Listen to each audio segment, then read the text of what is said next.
La bella durmiente en el bosque. Charles Perrault.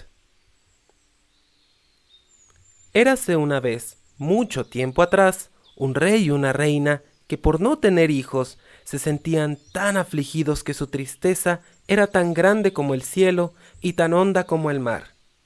Bebieron todas las aguas del mundo, realizaron todos los votos imaginables, hicieron peregrinaciones, hacían todo lo que se pudiera hacer, pero no lo lograban. Por fin, un día, felizmente, la reina quedó encinta y poco después dio a luz a una niña. La felicidad de sus padres fue tal que hicieron un hermoso bautizo, tan espléndido que llamaron a todas las hadas del reino para que fueran madrinas de la niña. Fueron 7 de ellas. Cada una le concedió un don, como era costumbre en esos tiempos, dotando a la princesa de las bondades y perfecciones más extraordinarias. Después de la ceremonia, todos regresaron al palacio del rey, en donde se celebraría un gran festín para las hadas. En la mesa, frente a cada uno de sus lugares, se colocó un hermoso cubierto con un estuche de oro puro, dentro del cual había una cuchara, un tenedor y un cuchillo, también de fino oro, recubiertos con rubíes y diamantes. Eran los obsequios para las madrinas. Llegó el momento de sentarse a la mesa. Fue entonces que vieron entrar a una vieja hada a la cual no habían invitado, pues tenía más de 50 años sin salir de su torre y la creían muerta o encantada. El rey, apenado, ordenó un sitio más en la mesa y que pusieran cubiertos para ella, pero no fue posible darle un estuche de oro macizo como a las demás, pues solo se habían mandado a hacer 7 para las hadas invitadas. La vieja pensó que le estaban haciendo un desaire y que la despreciaban, así que gruñó algunas amenazas entre dientes. Una de las hadas más jóvenes, que estaba sentada muy cerca de ella, alcanzó a escucharla, y temiendo que en sus amenazas hubiera lanzado algún deseo dañino para la princesita, en cuanto se levantaron de la mesa, buscó esconderse tras las cortinas para así ser la última en pasar a concederle sus dones y reparar hasta donde fuera posible el daño que la vieja le hubiera impuesto a la niña. Llegó el momento. Cada una de las hadas fue pasando para concederle los más bondadosos y maravillosos dones a la recién nacida. La más joven le otorgó el don de ser la mujer más hermosa del mundo. La segunda le dio el don y la bondad de un ángel. La tercera le brindó el don de mostrar una sublime gracia en todo lo que hiciera. La cuarta el de bailar hermosamente. La quinta el de cantar como un ruiseñor. La sexta el de tocar toda clase de instrumentos musicales a la perfección. El séptimo turno lo tomó la vieja hada, quien con la cabeza temblorosa, más por el resentimiento que por la vejez, indicó que la princesita se heriría la mano con un huso y a causa de la herida moriría irremediablemente. No hubo entonces reyes ni invitados en todo el palacio que no se estremecieran y lloraran de angustia y tristeza. Fue entonces cuando la séptima hada salió de entre las cortinas pronunciando en voz alta: «Tranquilos, rey y reina, su hija no morirá por esa herida. Cierto es que no tengo el poder suficiente para deshacer del todo el hechizo que ha tramado mi compañera. La princesa se atravesará la mano con un huso, pero no morirá. En cambio, caerá en un sueño tan profundo que durará 100 años, al final de los cuales vendrá a despertarla el hijo de un rey». Tratando de evitar la desgracia anunciada por la vieja, el rey mandó publicar un edicto en el que prohibía a todas las personas del reino hilar con husos y guardar los que tuvieran en casa bajo pena de muerte. El tiempo pasó, las estaciones se fueron sucediendo una tras otra, los años sumaron 15, tal vez 16, cuando la familia real decidió salir a descansar a una de sus casas de recreo. Estando ahí, sucedió que la princesa, corriendo por el castillo, abriendo y cerrando habitaciones, llegó hasta lo más alto de una torre y se encontró a una vieja en un pequeño desván. La vieja se encontraba hilando en su rueca, pues nunca había oído hablar sobre la prohibición del rey.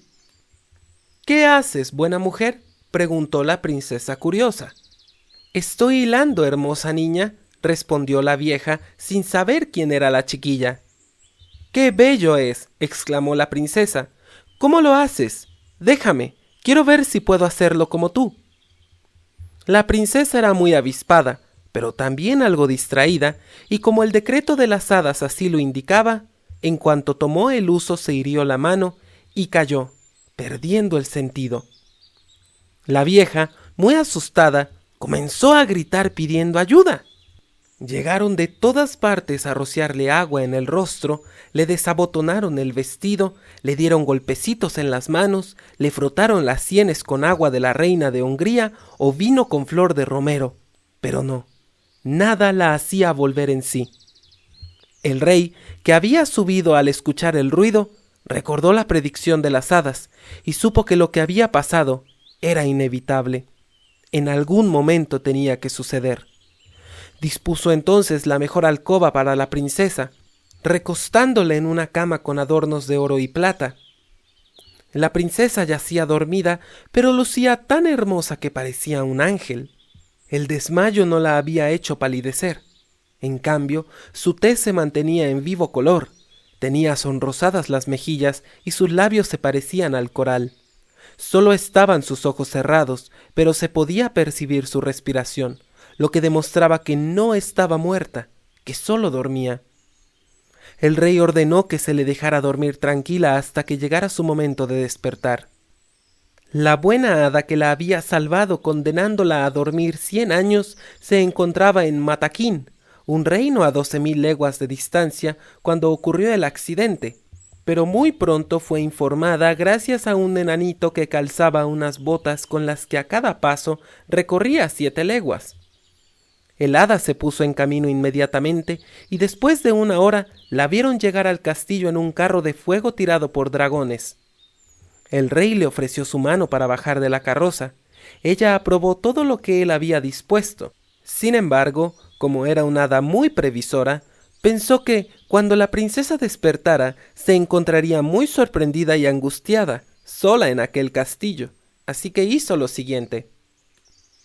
Con su varita mágica tocó todo lo que había en el castillo, incluyendo a las personas, excepto al rey y a la reina, damas de honor, camaristas, cuidadoras y educadoras, gentiles hombres, mayordomos, encargados, cocineros, ayudantes de cocina, criados de cocina, guardias, porteros, pajes, lacayos.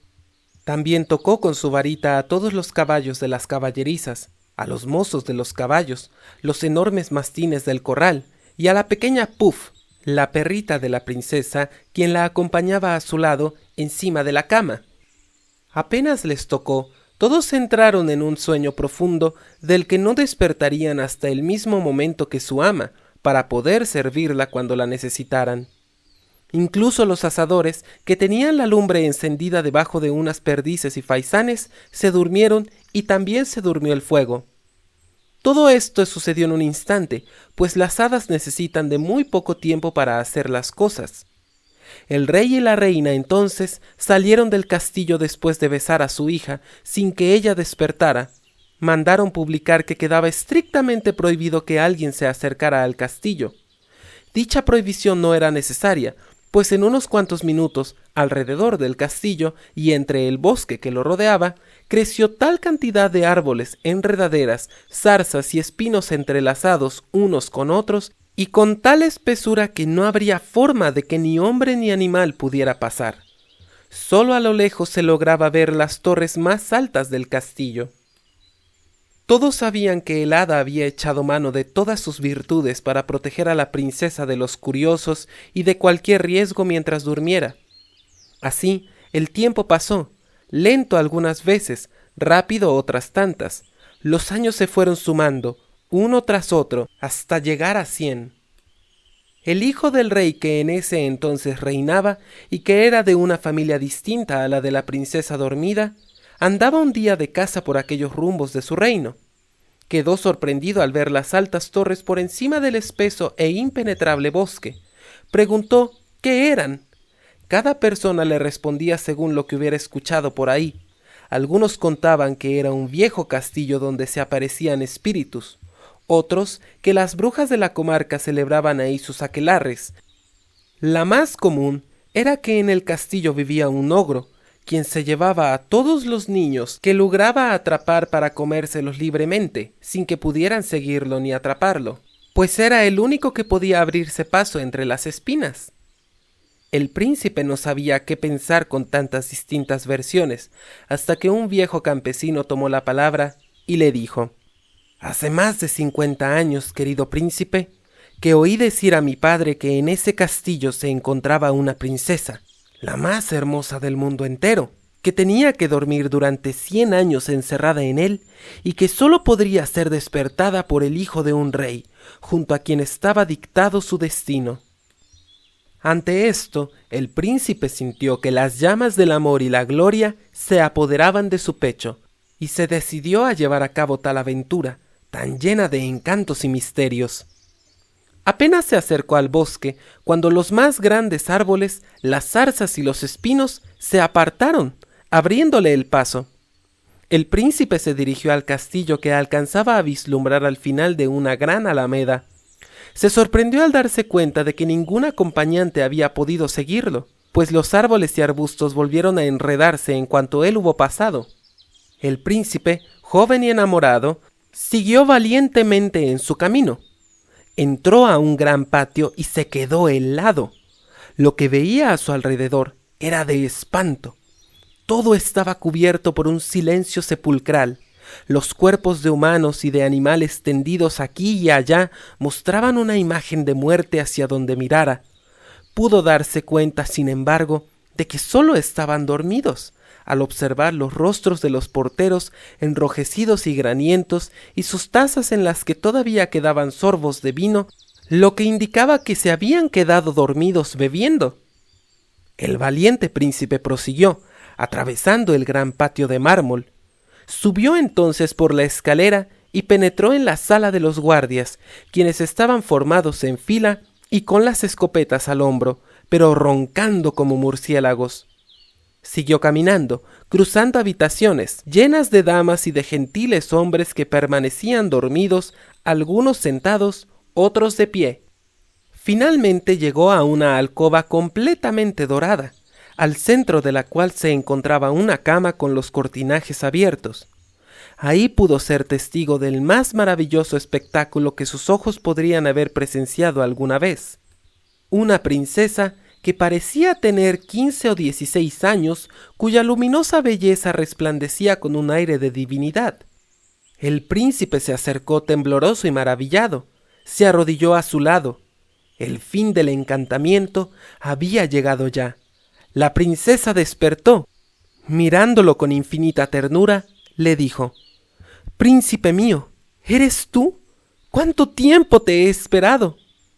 El príncipe quedó encantado al escuchar tales palabras, más de la voz que la emitía y de la forma en la que lo hacía. Apenas atinó a decirle que la amaba más que a sí mismo. Trató de explicarle confusamente sus emociones y los impetuosos saltos de su corazón, pero solo salían de su boca frases enmarañadas que provocaron mayor ternura en la princesa, a quien le pasaba lo mismo al tratar de hilar las suyas. Eso fue mejor para ambos. Las pocas palabras son sinónimo de mucho amor. Él, sin embargo, estaba un poco más confundido que ella. Esto no es de sorprender, ya que ella había tenido mucho tiempo para imaginar lo que le diría, pues se cree que el hada benevolente le había otorgado la dicha de soñar cosas agradables durante todos los años de sueño. Así estuvieron hablando durante 4 horas y aún no se decían ni la mitad de lo que querían decirse. Mientras tanto, todos en el palacio despertaron al mismo tiempo que la princesa, cada uno pensando en seguir con su tarea. Sin embargo, todos morían de hambre. No todos estaban pensando en el amor para olvidarse de su estómago. Así que la dama de honor, apurada como los demás, llamó a la princesa avisando que la comida estaba servida. El príncipe ayudó a la princesa a levantarse. Ella estaba vestida magníficamente, pero con vestidos de otras épocas. Él tuvo que guardarse sus palabras para no decirle que su tocado era como el de su abuela, y que el cuello había pasado de moda hacía muchos años. Aún así, su belleza lucía impecable. Pasaron al salón de los espejos y ahí cenaron, atendidos por el servicio de la princesa.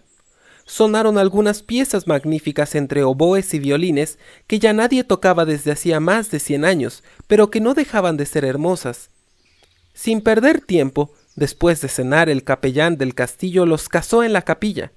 La dama de honor esta vez cerró las cortinas de la cama. Durmieron poco esa noche.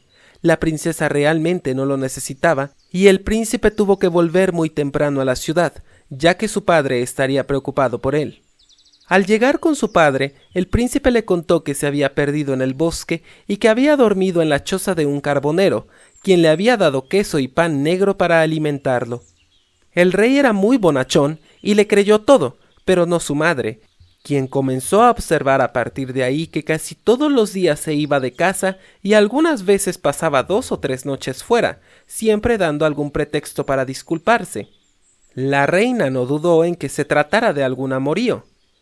El príncipe vivió con la princesa más de 2 años, teniendo con ella 2 hijos, una niña a quien llamaron Aurora y el segundo un niño a quien llamaron Día, pues era aún más hermoso que su hermana. La reina buscaba la ocasión para instar a su hijo a que le revelara la verdad, pero él nunca se atrevió a hacerlo. El príncipe amaba a su madre, pero también le tenía cierto temor, ya que ella provenía de una raza de ogros y el rey se había casado con ella solo por su gran fortuna.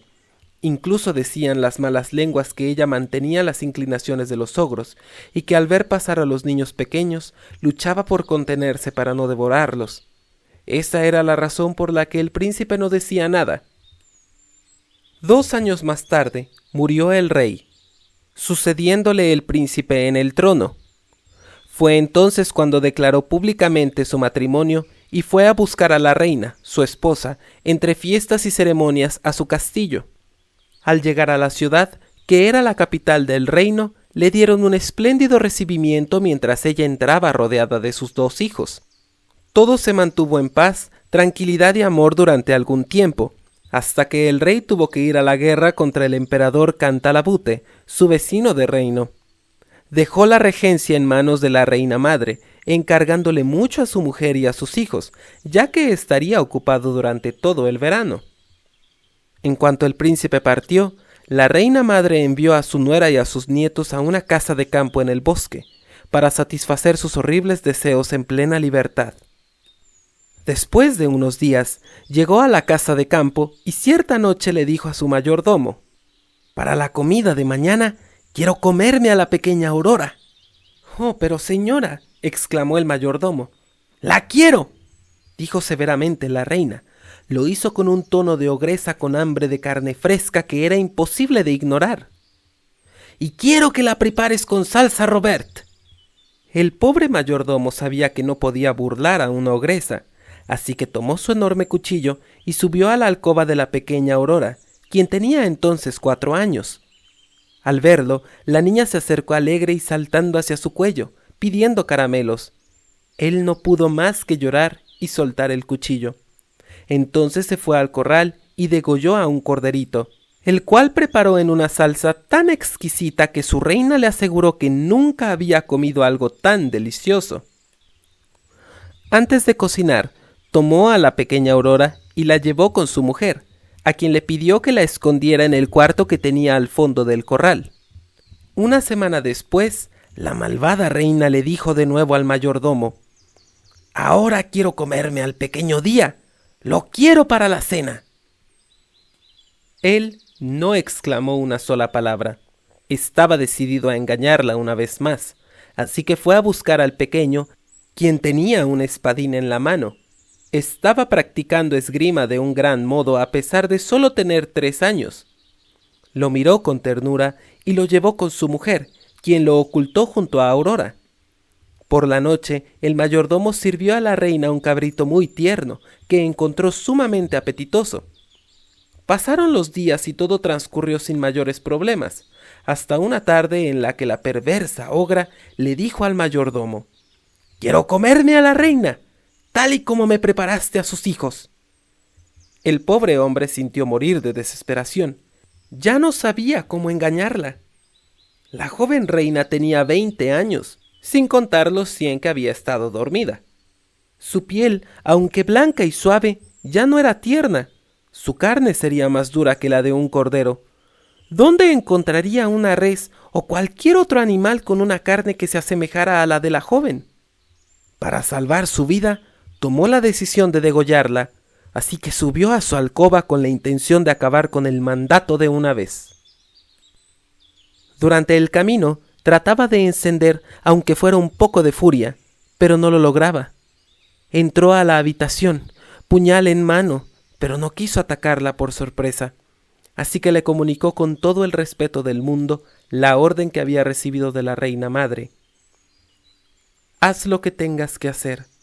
Cumple con tu deber», le dijo ella, mostrando su cuello. «Es la única manera en la que podré volver a ver a mis pobres hijos a quien tanto amé». Ella los creía muertos desde que se los habían arrebatado sin decirle nada. «No, no, mi señora», le respondió el pobre mayordomo sin poder ocultar más la angustia que le causaba su tarea. «No morirá usted, pero sí podrá ver a sus hijos. La llevaré a mi casa, donde los mantengo escondidos. Yo me encargaré de engañar una vez más a la reina, dándole de comer una sierva joven en su lugar». La llevó enseguida a sus aposentos, dejándola abrazar a sus hijos y llorar con ellos. Mientras tanto, se fue a buscar a alguna sierva joven y la aderezó, y preparó tan bien que la reina la devoró con un ímpetu insaciable, feliz de estarse comiendo a la joven reina.